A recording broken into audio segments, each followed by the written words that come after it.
Leo traced the rim of his chipped ceramic mug, the bitter scent of cheap, instant coffee filling his small room.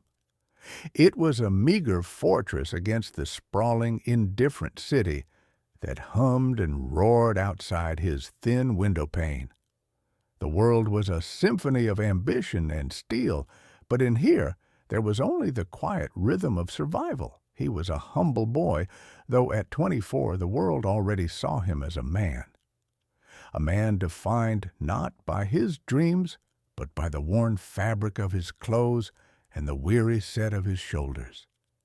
His life was a carefully balanced equation of rent, medicine, and food, with no room for error, no space for the luxury of hope.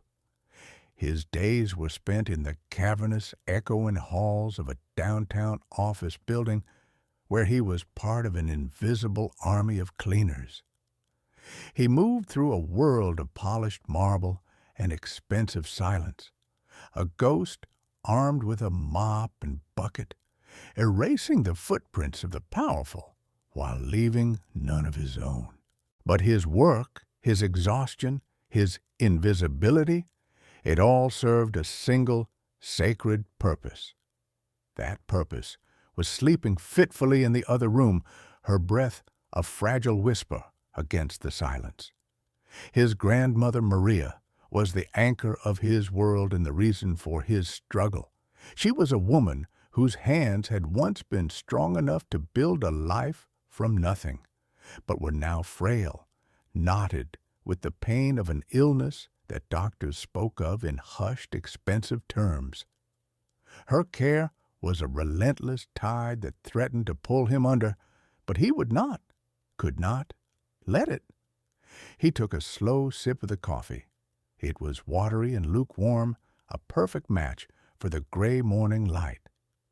He thought of the mountain of bills hidden in a shoebox under his bed, a paper dragon he fought every single day. He was tired. A deep, bone-deep weariness had settled into him like dust in an abandoned house. Yet he was not broken. Within him burned a quiet, resilient fire, a flame of dignity he had inherited from the people he came from. It was a legacy far more valuable than any fortune. "Leo," a weak voice called from the other room. He immediately set the mug down, the sound of it clicking against the wooden table the loudest thing in the apartment. He moved to her bedside, his footsteps soft on the creaking floorboards. "I'm here, Nana. I'm right here." Maria's eyes, cloudy with age and pain, found his. A faint smile touched her lips. "You are a good boy, Leo, just like him." He knew who she meant. His grandfather, Arthur, a man he had never met, a figure constructed from his grandmother's fragmented, loving memories. Arthur Vance was a ghost in their family, a brilliant, complicated man who had disappeared from their lives long ago, leaving behind more questions than answers. Maria spoke of him with a mixture of profound love and a deep, lingering sorrow. He was, she often said, a genius who saw the world not in colors, but in patterns and mechanisms. He was misunderstood, she would say, her voice trailing off into a sad, thoughtful silence. Too clever for his own good, too good for a world that wasn't ready for him. This morning, however, her gaze held a different kind of light, a sense of purpose. With a trembling hand, she reached under her pillow and pulled out a small, yellowed envelope. It was sealed with a wax stamp that had long since cracked, the paper itself soft and frail, like a dried leaf. "Your grandfather," she whispered, her breath catching. "He gave this to me before he left. He said to give it to you when you needed it most, when the world had pushed you into a corner with no way out." Her eyes welled with tears. "I think that time is now, my dear boy." Leo took the envelope from her. It felt impossibly light in his hands, yet heavy with the weight of a lifetime of secrets. His name, Leo Vance, was written on the front in a precise, elegant script that was completely at odds with the crumpled state of the paper. "What is it?" he asked, his voice barely a whisper. "A key," she said, "a key to a door he locked a long, long time ago. He told me it was a puzzle only someone with his blood and his heart could solve." She squeezed his hand, her grip surprisingly firm. "He believed in you, Leo, even before you were born." With hands that trembled slightly, Leo broke the brittle seal. Inside, there was no long explanatory letter. There was only a single, heavy, ornate key made of a dark, unfamiliar metal and a small folded piece of paper. The key was a work of art, its head shaped like a complex gear, its teeth a bewildering series of jagged peaks and valleys. He unfolded the paper. It contained not a sentimental message, but a set of stark, simple instructions, an address, a date, a time. The address was for the Sterling Grand Bank, the most opulent and intimidating financial institution in the city. It was a fortress of wealth, a monument to a world he only ever saw from the outside, cleaning the glass that separated him from it. The date was today. The time was 1 hour from now. A cold knot of anxiety formed in his stomach.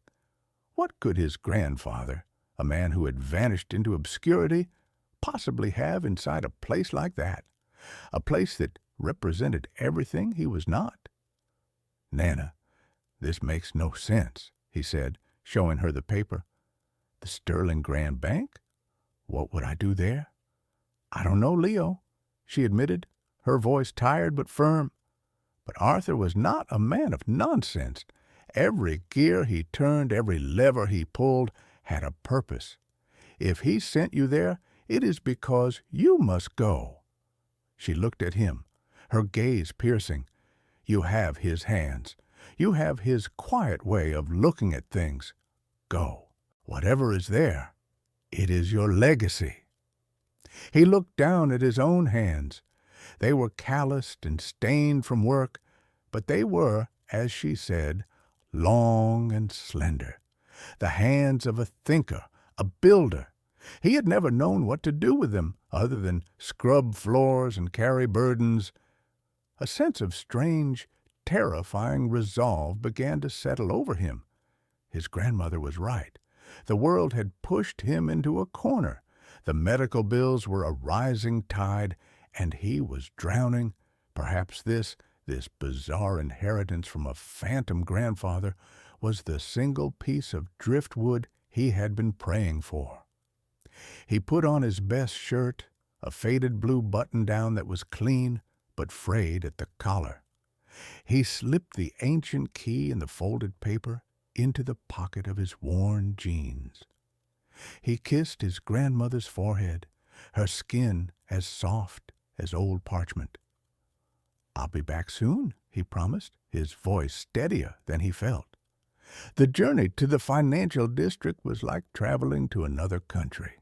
The humble, crumbling brick of his neighborhood gave way to soaring towers of glass and chrome that clawed at the sky. The air itself seemed different here, thinner, colder, smelling of money and ambition. He stood before the Sterling Grand Bank. It was less a building and more a temple. Massive marble columns rose to a majestic height, framing bronze doors so large they looked like they belonged on a castle.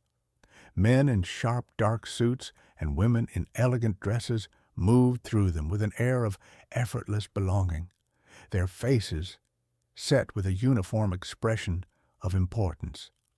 Leo felt a powerful urge to turn and run, to retreat to the familiar comfort of his small, insignificant life. He was a stain on this pristine canvas. His worn shoes, his faded shirt, his very presence felt like an insult to the polished perfection of the place. He clutched the key in his pocket, the cold metal a small solid anchor in an ocean of luxury. He remembered his grandmother's words. He believed in you. Taking a deep breath that did little to calm the frantic beating of his heart, Leo pushed through the heavy bronze doors and stepped inside. The interior was even more intimidating than the exterior. The lobby was a vast, cavernous space with a ceiling so high it seemed to belong to a cathedral. The floor was a dizzying mosaic of black and white marble, polished to a mirror shine, reflecting the cold, brilliant light of a dozen crystal chandeliers. A profound, expensive silence dominated the air, broken only by the hushed whispers of clients and the soft, rhythmic clicking of keyboards from unseen offices. It was a place designed to make a man feel small, and Leo felt infinitesimal. He walked hesitantly toward the center of the lobby, his worn shoes squeaking softly on the immaculate floor, a sound that seemed to scream his poverty to the entire room. People glanced at him, their gazes quick and dismissive, their expressions ranging from mild curiosity to outright disdain. He was an anomaly, a glitch in the opulent matrix. His eyes scanned the room, searching for, he wasn't sure what, a desk, a person, a sign. His grandfather's note had been cryptic, offering no further guidance. And then he saw it. Standing in a place of honor against the far wall was a safe. But it was not just any safe. It was a magnificent, monstrous thing, a masterpiece of iron and brass. It stood nearly 7 feet tall, its surface covered in intricate engravings of gears and celestial patterns. The door was a perfect circle of polished steel, dominated by a single, massive dial made of gleaming brass. It was not a mere container for valuables. It was a work of art, a declaration of impregnability. It radiated an aura of history and mystery, a silent challenge to the world. Leo found himself drawn to it, a moth to a formidable iron flame. He approached it slowly, his sense of being an intruder momentarily forgotten, replaced by a deep, inexplicable fascination. He had never seen anything like it. The complexity of the design, the sheer audacity of its construction, spoke to a part of him he never knew existed. It was a puzzle, a beautiful, intricate puzzle waiting to be solved. He reached out a hand, wanting to trace the cool metal of the dial, to feel the secrets locked within. It was in that moment, with his hand hovering just inches from the safe, that a loud, booming voice shattered the cathedral-like silence of the lobby. "And what precisely do you think you are doing?" The voice was a weapon, sharp, arrogant, and dripping with contempt. It sliced through the quiet atmosphere, and every head in the lobby turned. Leo froze, his hand still outstretched, and slowly turned toward the source of the voice. A man stood there, framed by 2 towering marble pillars, flanked by a small entourage of younger men in identical, sharp suits. The man at the center was older, perhaps in his late 50s, with a mane of silver hair swept back from a tanned, imperious face. He wore a suit so exquisitely tailored it seemed woven from shadows and money. A cruel smile played on his thin lips, but his eyes were as cold and hard as chips of ice. This was Richard Sterling, the billionaire owner of the bank, a titan of finance whose face was a regular feature in magazines that Leo only ever saw in the trash. He was a man who did not walk on the earth so much as own it. Sterling's cold eyes swept over Leo, taking in his frayed collar, his worn jeans, his cheap shoes. The cruel smile widened into a smirk of pure, sadistic amusement. "Look at this," Sterling announced to the lobby, his voice echoing in the vast space. The room had become an impromptu theater, and Leo was the unwilling star of a humiliating play. "A little street mouse has wandered in from the gutter. Did you get lost on your way to the soup kitchen?" A wave of sycophantic laughter rippled through his entourage. A few of the wealthy clients in the lobby joined in, their amusement a casual, brutal display of power. Leo felt his face burn with a hot, sickening shame. He wanted to disappear, to dissolve into the marble floor. He dropped his hand and took a step back from the safe. I'm sorry, sir," Leo stammered, his voice barely audible. "I was just looking." "Looking?" Sterling boomed, stepping closer. He moved with the predatory grace of a shark, circling his prey. "Things like this," he said, gesturing grandly at the magnificent safe, "are not for people like you to look at. They are for people like me to own." He stopped directly in front of Leo, close enough that Leo could smell his expensive cologne, a scent that seemed to mock the simple soap he used. "This safe, little man, is the Vance masterwork, the final creation of the greatest safecracker and designer who ever lived, a man named Arthur Vance. It's a legend, uncrackable, a work of pure genius." Leo's heart stopped. Vance, his grandfather's name, the name on the envelope, the name whispered by his grandmother. A wave of dizziness washed over him.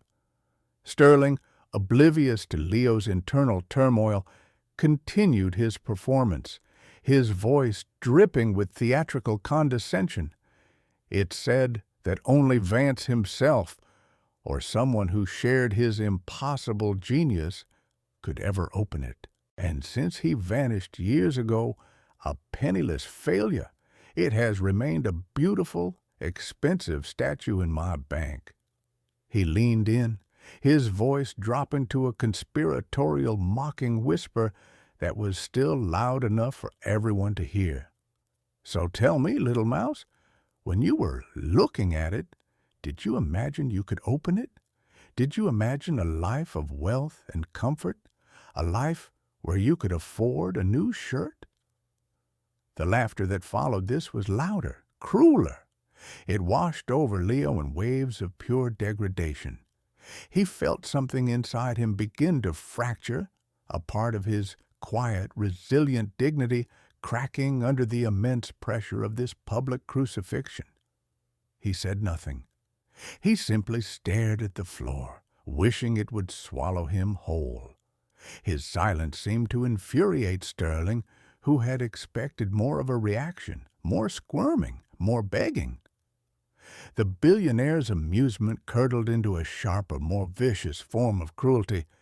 He decided to escalate the spectacle. "You know what?" Sterling declared, turning to address his captive audience. "I'm in a sporting mood today. Let's make this interesting." He turned back to Leo, his eyes gleaming with sadistic power.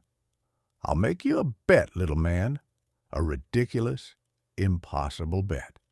He pointed a perfectly manicured finger at the safe. "You seem so fascinated by it. So, here's the offer. You have 1 hour, just one. If you can open this safe in that time, I will give you everything inside it." A dramatic pause. He let the statement hang in the air.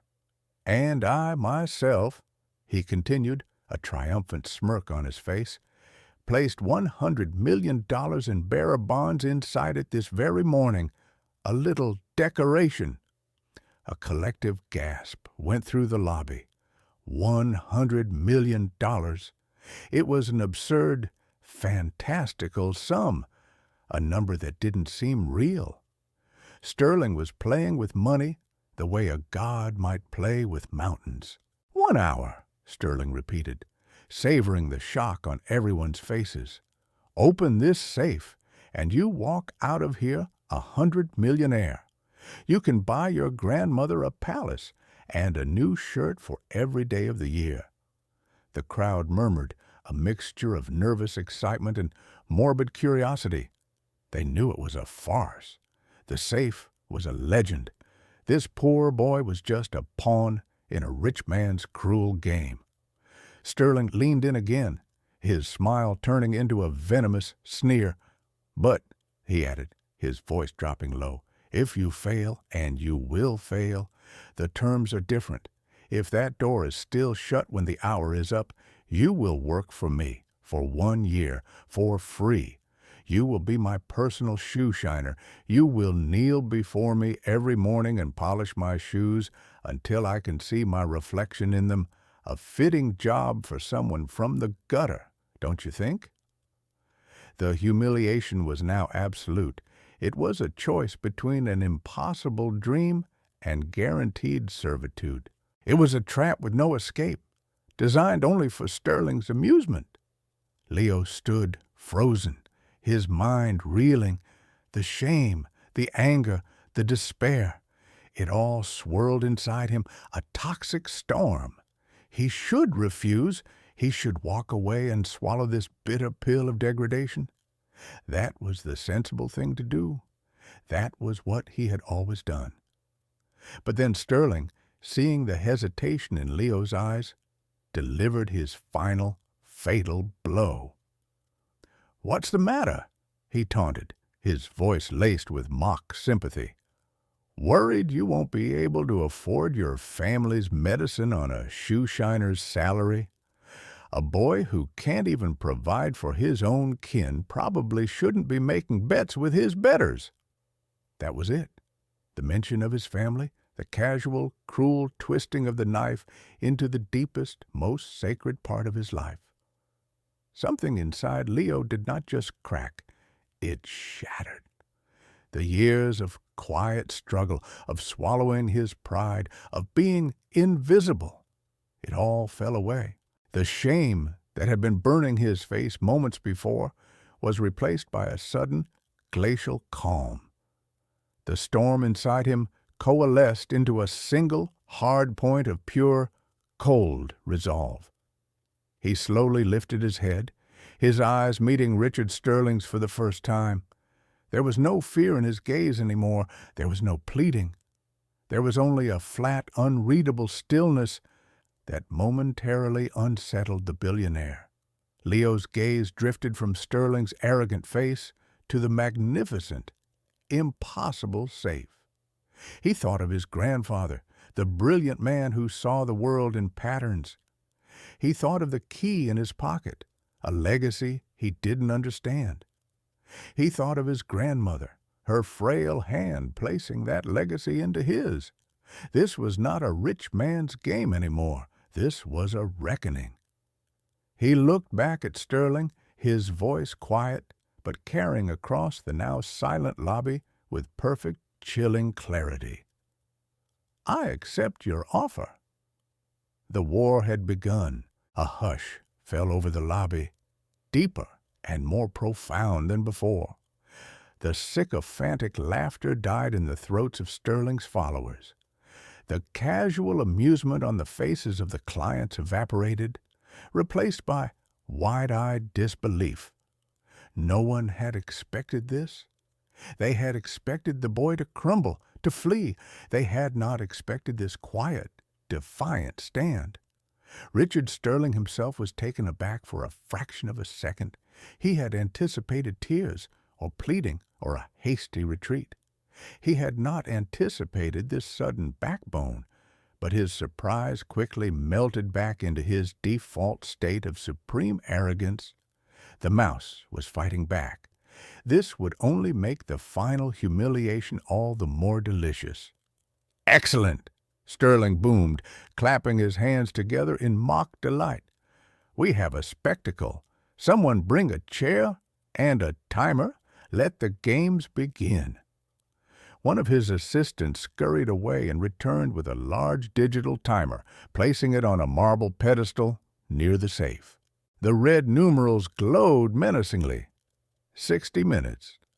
Another assistant placed a plush leather chair nearby for Sterling, who sat down like a Roman emperor settling in to watch the gladiators. The crowd of onlookers thickened, a morbid curiosity holding them captive. They pressed in, forming a silent circle around Leo and the safe. They were no longer just casual observers, they were witnesses. Leo ignored them all. He ignored the smug, predatory gaze of Richard Sterling. He ignored the ticking clock and the suffocating weight of $100 million impossible dollars. The world narrowed until there was only him, the cold steel of the safe, and the ghost of his grandfather. He walked toward the Vance masterwork, his footsteps now steady and sure. The squeak of his worn shoes on the marble no longer sounded like an apology. It sounded like a purpose. He stood before the towering iron door and finally did what he had wanted to do, before being so cruelly interrupted. He placed his hand on the massive brass dial. A strange, faint vibration seemed to hum from the metal into his palm, a whisper of complex mechanism sleeping deep within. It felt familiar, like a half-remembered song. He reached into his pocket and pulled out the old, ornate key. As he brought it into the light, a few people in the crowd gasped. It was a key that matched the antique, almost mythical nature of the safe itself. It was not a modern tool, but an artifact. Sterling leaned forward in his chair, a flicker of genuine curiosity in his cold eyes. A key? How quaint. Do you think this is a simple padlock, boy? This safe has no keyhole in the traditional sense. That is part of its genius. Leo didn't answer. He looked at the face of the safe, his eyes tracing the intricate engravings. They weren't just decoration. He realized it now. They were a map, a schematic. The celestial patterns, the interlocking gears. It was a language he somehow impossibly understood. He found a tiny, almost invisible seam in one of the brass engravings, a starburst pattern near the edge of the circular door. Following an instinct he couldn't explain, he pressed the head of the key, the part shaped like a complex gear, into the center of the starburst. It fit perfectly, with a soft, satisfying click. He did not turn the key. Instead, he closed his eyes. The lobby was so quiet he could hear the faint hum of the building's ventilation system. Everyone was holding their breath, waiting for the inevitable failure, the moment the boy would give up, defeated. But Leo was no longer in the lobby. In his mind, he was somewhere else entirely. He was seeing tumblers, gears, and levers. He was seeing a complex, three-dimensional blueprint of the safe's inner workings. The key in the slot was not meant to turn a lock. It was a conductor, a way to feel the soul of the machine. He placed the fingers of his other hand on the great brass dial, and then he began to move. His fingers didn't just turn the dial, they danced. They flew across its surface with a speed and precision that was simply not human. He spun it left, then right, stopping on numbers with sharp, staccato clicks. It was not the slow, methodical process of a safecracker listening for tumblers. It was the breathtaking performance of a concert pianist playing a piece he had known his entire life. Click, whir, click, click.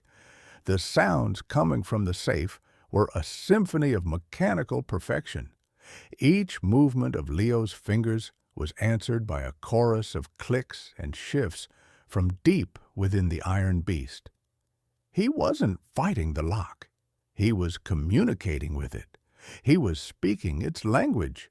The crowd watched, their skepticism melting into stunned disbelief. The bank manager, a stern man named Mr. Harrison, stood with his mouth agape. He had worked at this bank for 30 years. He had seen billionaires and sheiks gaze upon that safe with frustrated longing. He had heard experts declare it an unsolvable riddle. And now this boy in a frayed shirt was commanding it like it was an extension of his own body. Richard Sterling's smug smile had vanished. He was sitting bolt upright in his chair, his knuckles white where he gripped the leather arms. The look of amusement was gone, replaced by a dawning, horrifying confusion. This wasn't supposed to happen. This was impossible. Leo's eyes remained closed, a serene expression on his face. He was in a trance, connected to the machine, to his grandfather's mind. He could feel the final sequence approaching, the last alignment of the complex internal gears. With one final powerful spin of the dial, he landed on the last number. He stopped. He opened his eyes. For a heart-stopping second, nothing happened. The silence in the lobby returned, thick and heavy with anticipation. A single, triumphant thought flashed through Sterling's mind. He failed. Then came the sound. It was not a small click. It was a deep, resonant thunk that echoed through the vast hall like the tolling of a great bell. It was followed by a series of powerful cascading clunks as dozens of massive locking bolts, each as thick as a man's arm, retracted simultaneously. With a soft, sighing hiss of displaced air, the immense circular steel door swung silently, smoothly open. The laughter that had filled the lobby just minutes before was now a distant, forgotten memory. In its place was a silence so absolute, so profound, it felt like the entire world had stopped breathing. Every single person in that room was frozen, their eyes locked on the gaping black maw of the open safe and the humble boy standing before it. The digital timer on the pedestal glowed with the time remaining, 52:17. He had done it in less than 8 minutes. Tears began to stream down the face of the bank manager, Mr. Harrison. They were not tears of sadness, but of pure, unadulterated awe. He was witnessing not a crime, but a miracle. Other people in the crowd had their hands over their mouths, their faces a mixture of shock and dawning reverence. Leo himself seemed to come out of his trance. He looked at the open safe, then down at his own hands, as if seeing them for the first time. A wave of emotion, too powerful to name, washed over him. It was a mixture of grief for the grandfather he never knew and a staggering sense of connection to him. But the most dramatic reaction came from the man in the leather chair. Richard Sterling was paralyzed. His face, which had been red with arrogance and anger, had drained of all color. He was a ghastly, deathly white. His mouth was hanging open, a silent scream trapped in his throat. His eyes were wide with a terror that went far beyond the loss of $100 million. He was not looking at the open safe. He was staring, with an expression of pure, unadulterated horror, at Leo's right hand. As Leo had rested his hand on the frame of the safe door after opening it, his sleeve had ridden up slightly, revealing his wrist and the back of his hand. There, just below his thumb, was a small, distinctively shaped birthmark. It was a pale, crescent-shaped mark, like a tiny sliver of a moon. To anyone else, it was just a birthmark, a meaningless quirk of pigmentation. But to Richard Sterling, that tiny crescent-shaped mark was a brand. It was a ghost from a past he had buried under a mountain of wealth and lies. It was the one thing in the world he truly feared, because it was the exact same mark that had been on the hand of his old master, the man he had betrayed, the genius whose legacy he had tried to steal and mock. Arthur Vance, The boy was not just a prodigy. He was not just lucky. He was his heir, the blood of the master. And he had just opened the uncrackable safe, a puzzle box designed as a final, posthumous judgment, a judgment that was now aimed directly at Richard Sterling's heart. The silence in the lobby finally broke, not with applause, but with a single choked gasp from the billionaire's throat. The laughter had frozen. The game was over, and the true price of his arrogance was only just beginning to be calculated. Mr. Harrison, the bank manager, was the first to move. He seemed to shake himself out of his stupor, his professional instincts overriding his shock. He walked slowly, almost reverently, toward the open safe, his face a mask of disbelief. He peered inside, his eyes widening even further. It's all here," he stammered, his voice trembling. He reached in and pulled out a thick, leather-bound portfolio. The bearer bonds, the deeds, the certificates. He looked from the contents in his hands to Leo, his expression shifting from awe to a deep, profound respect. This was no longer a poor boy in a rich man's bank. This was a figure of immense, world-altering significance. "Sir," Mr. Harrison said, his voice now firm and clear, addressing Leo with a deference that would have been unthinkable just 10 minutes ago.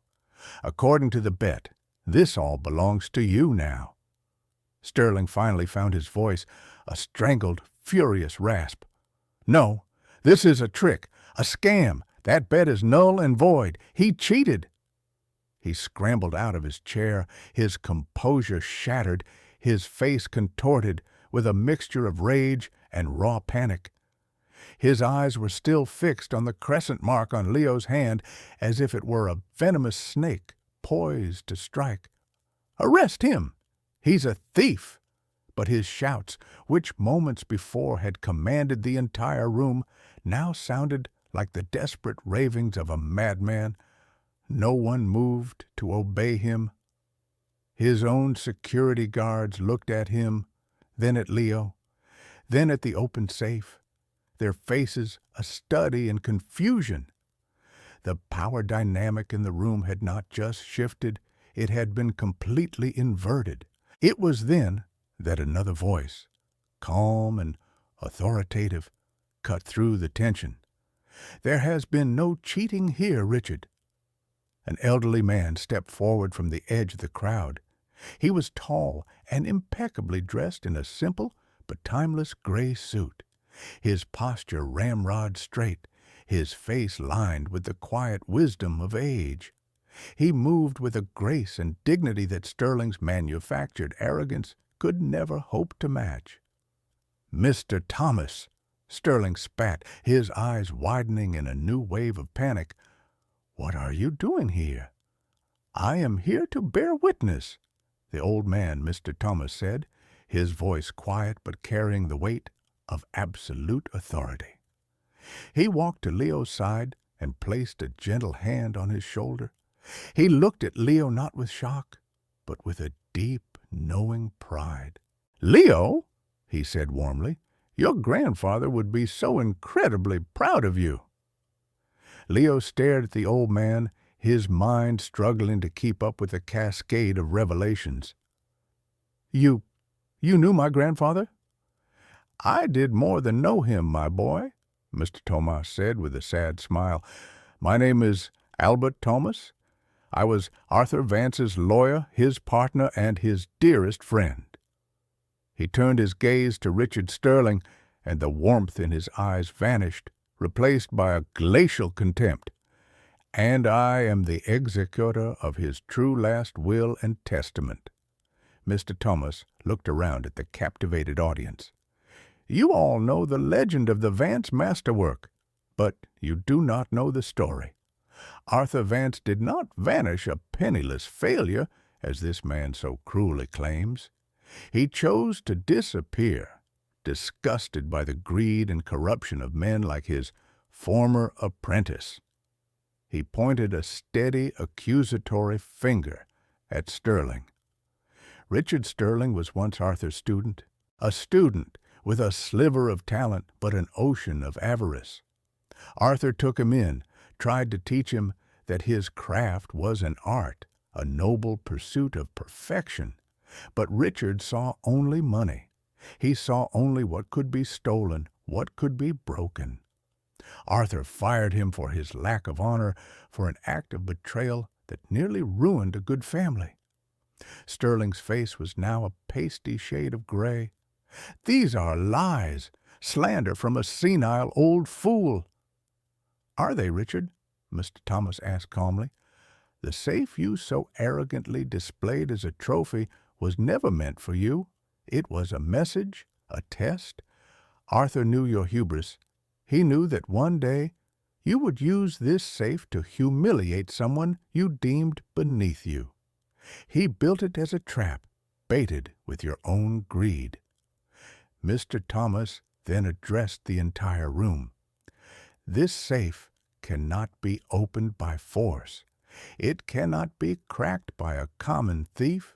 It can only be opened by one who carries Arthur Vance's blood and who possesses the same intuitive, empathetic connection to mechanics that he did. The key is not a key.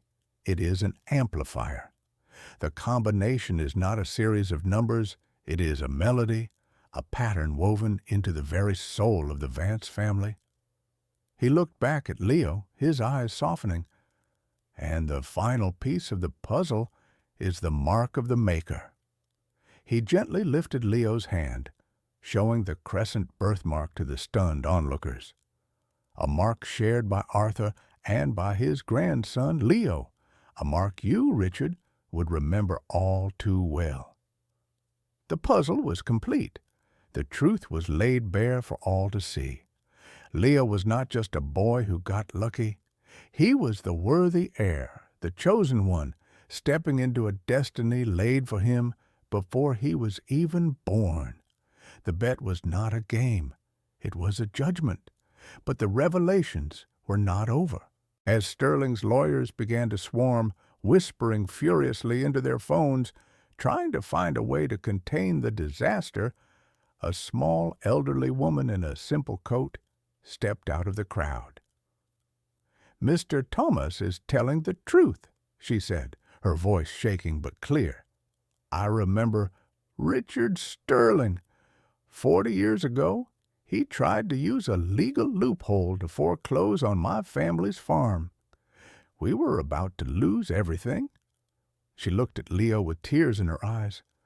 "But a man, a kind man with a crescent mark on his hand appeared. He built us a new safe for our records, a safe so clever it exposed the flaws in the bank's documents. He saved us. That man was Arthur Vance." Another man, a well-dressed businessman, stepped forward. "My first company was on the verge of bankruptcy. I was ruined. A secret anonymous investor gave me a loan that saved my business. It was only years later I discovered the money came from a trust set up by Arthur Vance. Sterling's predatory lending practices were the reason I was failing. One by one, they emerged. A silent army of the grateful, summoned by the news of the impossible event unfolding at the bank. An art curator whose museum had received a priceless artifact from a secret benefactor. A doctor whose free clinic was funded by an anonymous trust. A teacher whose school had been saved from closure. They were the legacy of Arthur Vance, not a legacy of iron and steel, but of kindness and quiet intervention.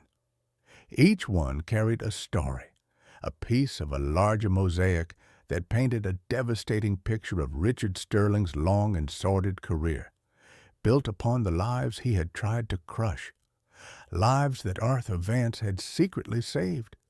This was his grandfather's true masterpiece, not the safe, but this network of good deeds, a silent army waiting for the signal to rise and defend his heir. Sterling, now cornered and exposed, saw his empire of lies crumbling around him. The financial loss was secondary. This was a complete and utter demolition of his reputation, his power, his very identity. He was no longer the master of the universe. He was just a cheap, pathetic bully exposed in the center of his own temple.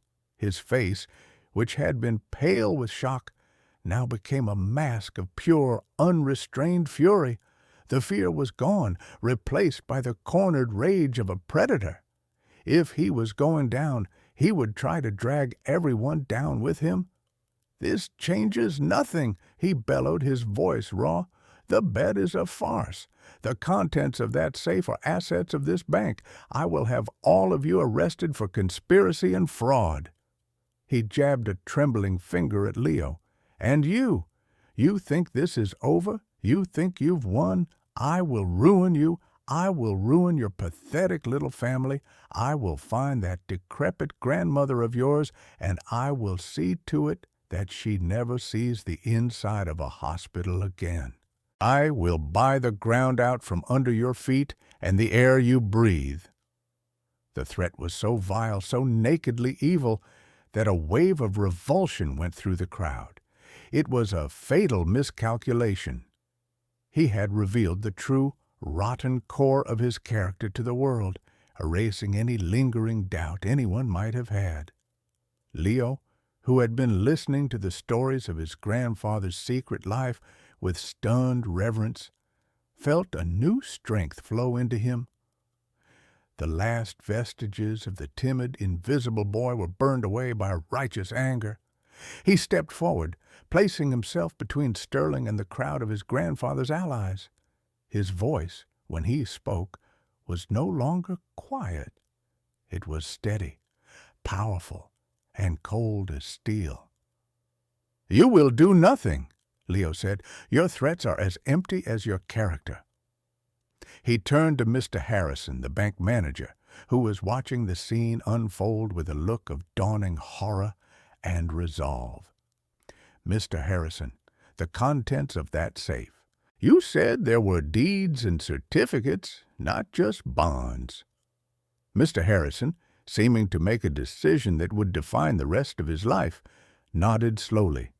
He opened the leather portfolio he was still holding. "Yes, there are other documents." He pulled one out, his hand shaking. "This document," he announced, his voice ringing with newfound courage, "is the original charter for the Sterling Grand Bank. It was founded as a partnership between two parties." He swallowed hard. The majority partner, with a 51% controlling interest, was Arthur Vance. The final bomb had been dropped. The room exploded into a roar of shock and excitement. Sterling didn't just lose a bet. He had just lost his entire company. "These documents also transfer that controlling interest," Mr. Harrison continued, his voice growing stronger, "to his sole designated heir upon the successful opening of the Vance masterwork." He looked directly at Leo, the redeemed witness, making his final stand. "Congratulations, Mr. Vance," he said, a slight, triumphant smile on his lips. "You are now the majority owner of this bank." Richard Sterling let out a sound that was half scream, half sob. He stared at Leo, at the humble boy he had tried to crush for sport, who was now his boss, his judge, and his executioner. The sadistic power he had wielded his entire life had turned on him with biblical force. His downfall was not just financial, it was poetic. It was absolute. The next few days were a blur of controlled chaos. Richard Sterling, stripped of all authority, was immediately placed on leave by a board of directors that was now scrambling to align with its new unexpected owner. His attempts to fight back were clumsy and pathetic. He hired a team of ruthless lawyers, but they were met at every turn by the calm, unshakable presence of Mr. Thomas, who held all of Arthur Vance's meticulously prepared legal documentation. Sterling tried to use his influence, calling in favors from powerful people, but the story had already exploded into the public consciousness. The tale of the humble boy, the arrogant billionaire, and the impossible safe was on every news channel, every website, every newspaper. Leo was painted as a modern-day folk hero, a David who had felled a monstrous Goliath. Sterling was universally condemned, a villain in a real-life fable. The powerful figures he called for help suddenly couldn't remember his name. His threats against Leo's family backfired spectacularly. When he attempted to pressure the principal of the small community school that Leo's grandmother supported, the principal immediately went to the press. The story of a billionaire threatening to defund a school for underprivileged children to spite his rival sealed his public execution. Donations for the school poured in from all over the country, and Sterling was left looking not just cruel, but impotent. The silent army his grandfather had built continued to provide ammunition. The businessman Arthur had saved came forward with evidence of Sterling's insider trading. The family whose farm was saved had old letters that proved Sterling had committed perjury in a 40-year-old court case. An IT expert, once a troubled youth whom Arthur had mentored, emerged with a USB drive containing encrypted files he had recovered from Sterling's old servers, irrefutable proof of decades of embezzlement and tax fraud. The weight of his past was crashing down on him all at once. Every shortcut he had ever taken, every person he had ever stepped on, was now a nail in his corporate coffin. For Leo, it was a bewildering whirlwind. He was suddenly living in a world of boardrooms, legal briefings, and strategy sessions. He was surrounded by people who now hung on his every word. It would have been easy to become lost, to be intoxicated by the sudden, unimaginable power, but his anchors were firm. Every night he went home to the same small apartment. He sat by his grandmother's bed and told her about his day, his voice still full of disbelief. And she would smile her weak, proud smile and hold his hand, the one with the crescent mark, and remind him of who he was. "Your grandfather built things, Leo," she would say. "He built locks, and he built hope. The money is just a tool. What matters is what you build with it." Mr. Thomas acted as his guide, his mentor, translating the complex world of finance into the simple, moral language his grandfather had believed in.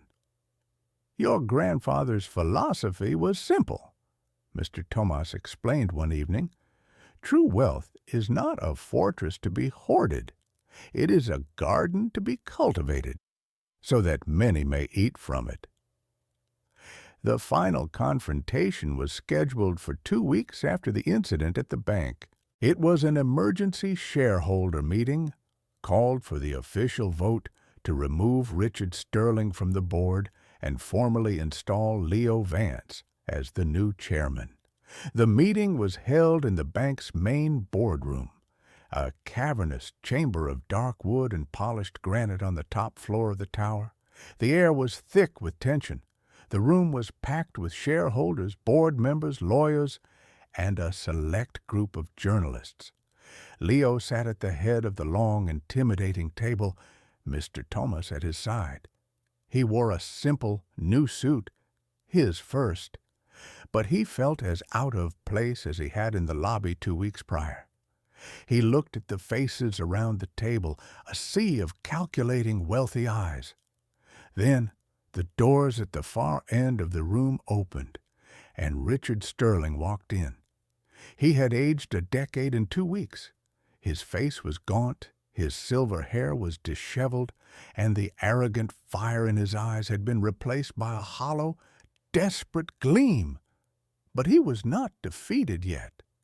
He had one final card to play. "Ladies and gentlemen of the board," he began, his voice raspy but attempting its old commanding tone, "you're about to make a catastrophic mistake." He launched into his final gambit. It was a brilliant, venomous performance. He presented a complex, jargon-filled report, fabricated by the last of his loyal accountants, that painted a picture of impending financial doom. He claimed that a series of investments he had made were about to collapse, and that only his specific proprietary knowledge could prevent the bank and the shareholders' fortunes from being wiped out. He portrayed Leo as a naive, inexperienced boy, a pawn being manipulated by old enemies. He argued that the documents of ownership were legally ambiguous, a relic from a bygone era, and that to hand the reins of a multi-billion-dollar corporation to an unemployed cleaner would be the height of fiduciary irresponsibility. "This is not a fairy tale," he sneered, looking directly at Leo. "This is a business, and this boy knows nothing about business. He only knows how to get lucky." It was a compelling argument, preying on the shareholders' deepest fear, the loss of their money. A nervous murmur went through the room. Some of the board members, who had been ready to condemn Sterling, now looked uncertain. He had planted a seed of doubt. When he was finished, a heavy silence fell upon the room. All eyes turned to Leo. This was his moment, the final test. Leo felt a tremor of his old fear. He was just a boy from a small apartment. Who was he to stand against this titan? He looked at Mr. Thomas, who gave him a subtle, encouraging nod. He thought of his grandmother. He thought of the faces of the people his grandfather had saved. He took a deep breath and stood up. He did not look at Sterling's fabricated reports. He did not use jargon. He spoke from the heart. "You're right," he began, his voice quiet but clear, instantly capturing the room's attention. "I am not a businessman. I don't know about proprietary knowledge or fiduciary responsibility." He looked around the table, meeting the eyes of the shareholders one by one. "But I know what it's like to worry about medical bills.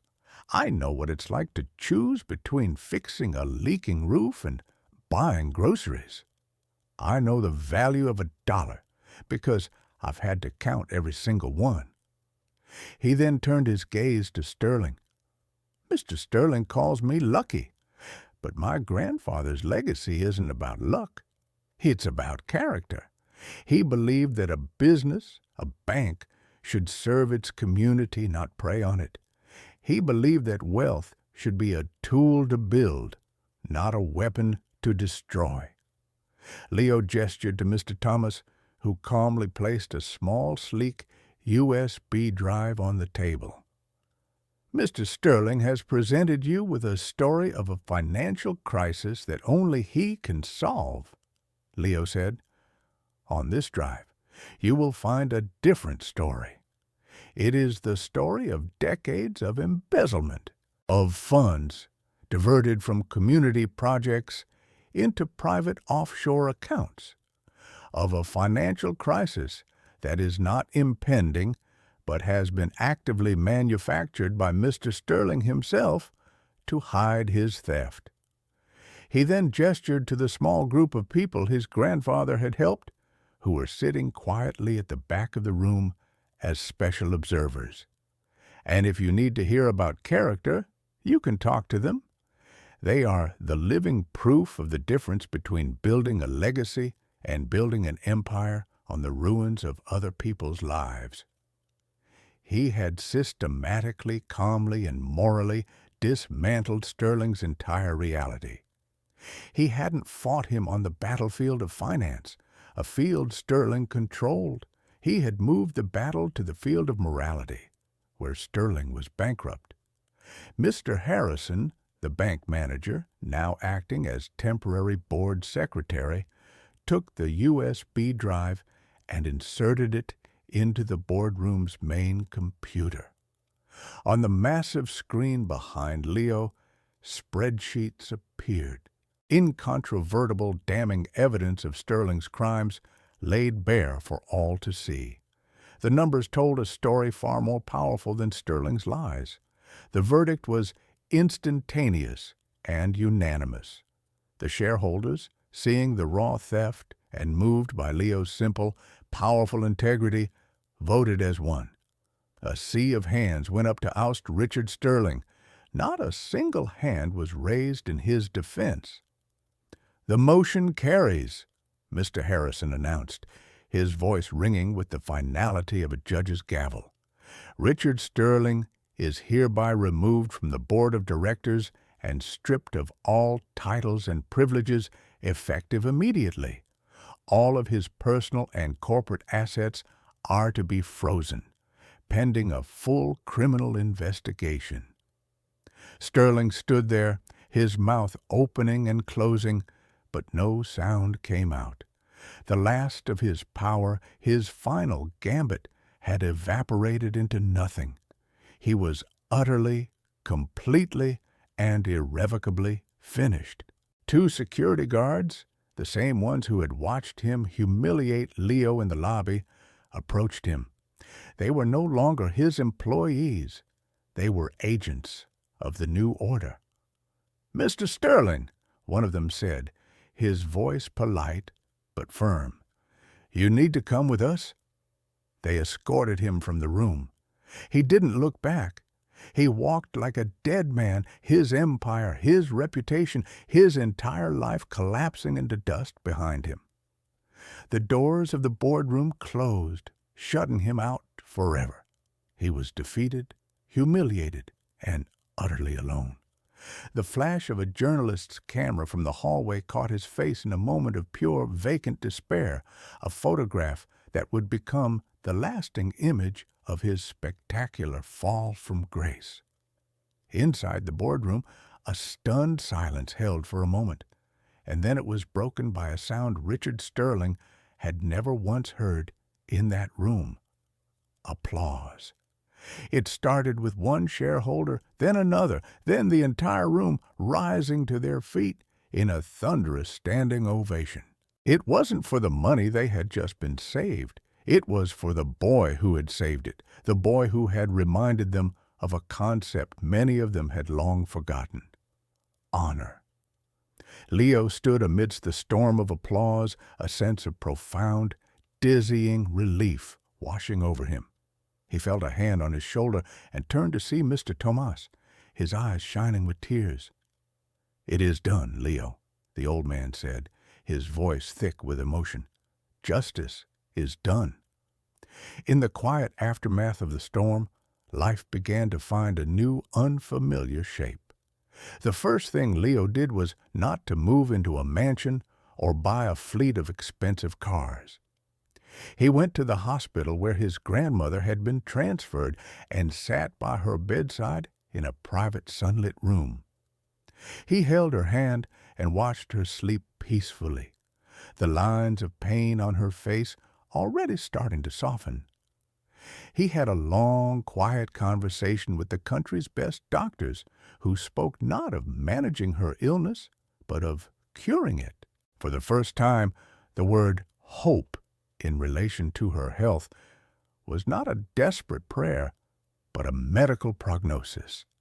He cried then, not in the boardroom, not in the face of his enemy, but here, in the quiet of the hospital room. He wept for the years of struggle, for the crushing weight of fear he had carried for so long. He cried for the grandfather he had found and lost in the same instant. It was a storm of cathartic tears, washing away the grime of his old life, leaving him feeling clean and at peace. His second act was to visit the small community school that Richard Sterling had threatened. He walked into the principal's cramped office, a place of worn-out books and hopeful, hand-drawn pictures. The principal, A kind woman with tired eyes looked at him as if he were a visiting king. "I don't know how to thank you, Mr. Vance," she began. "Please," he said quickly, a blush rising to his cheeks, "call me Leo." He looked around the small office. "I heard you were having some funding issues." The principal gave a sad, wry smile.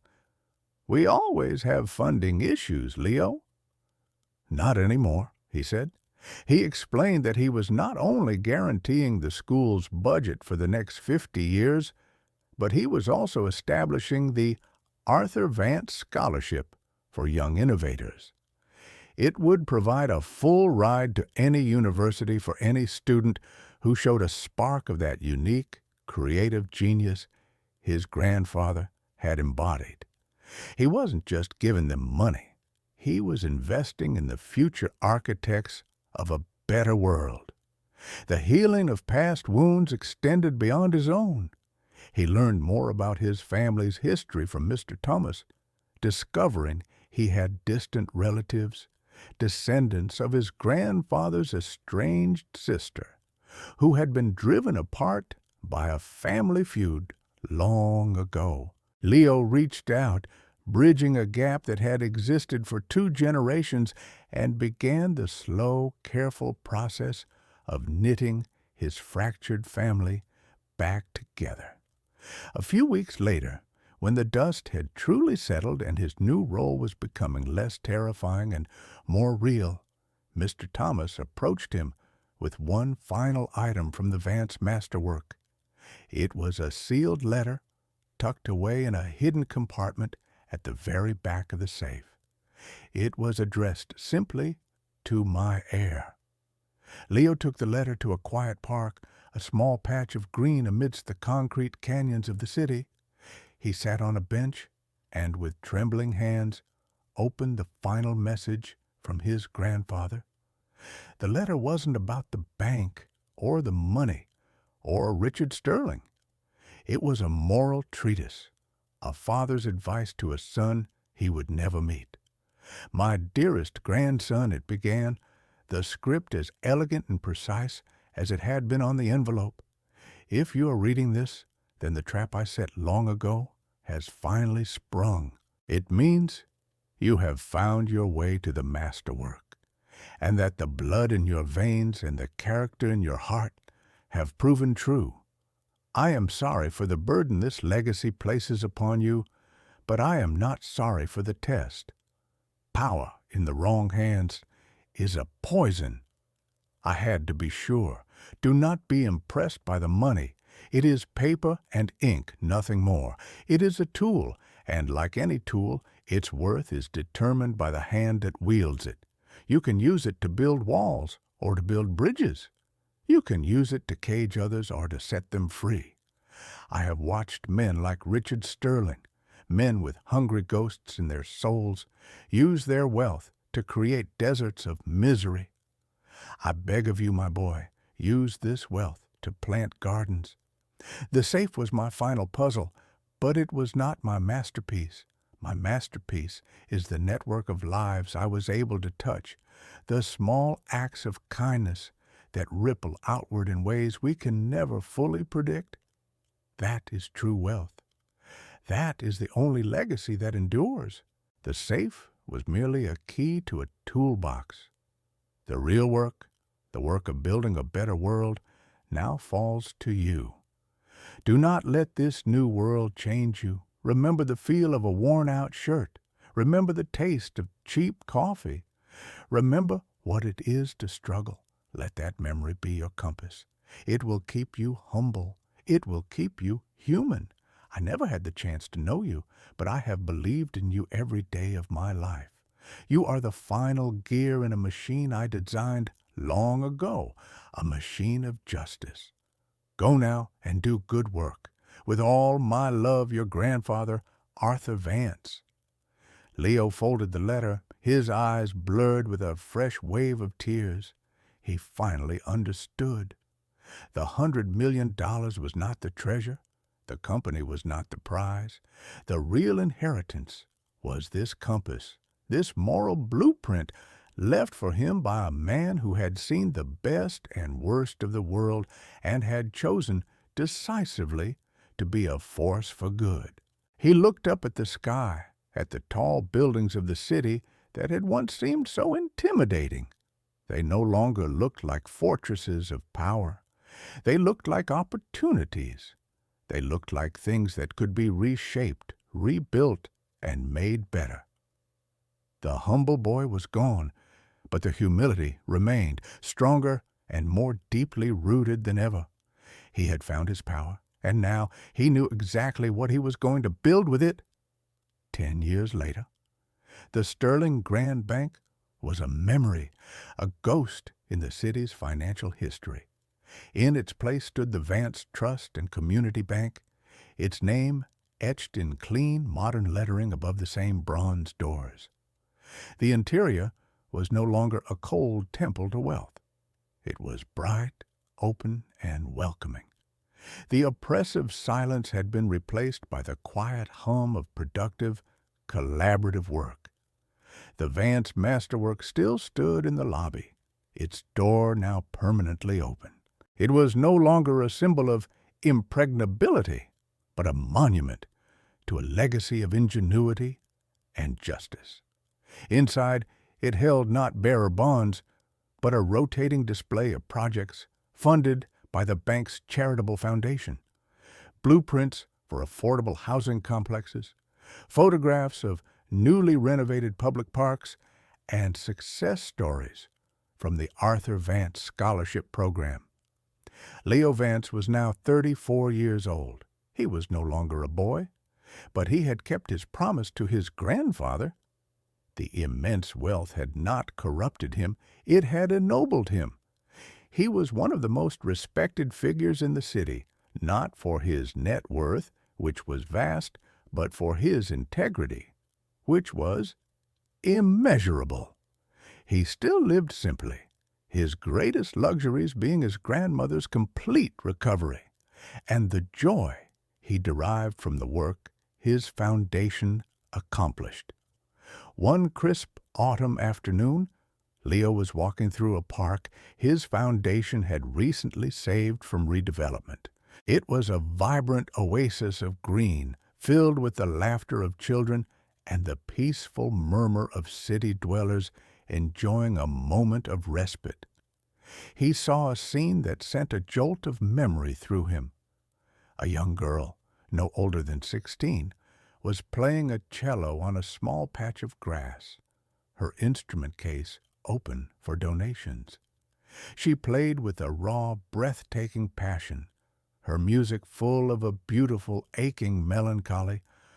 A group of wealthy-looking teenagers stood nearby, mocking her, laughing at her second-hand clothes and the desperate hope in her open case.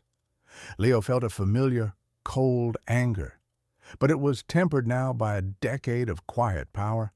He walked over, his presence calm but unyielding.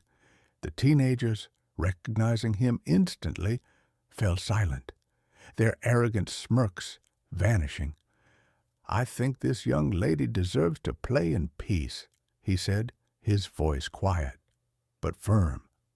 The youths muttered embarrassed apologies and quickly dispersed, like shadows under a sudden, bright light.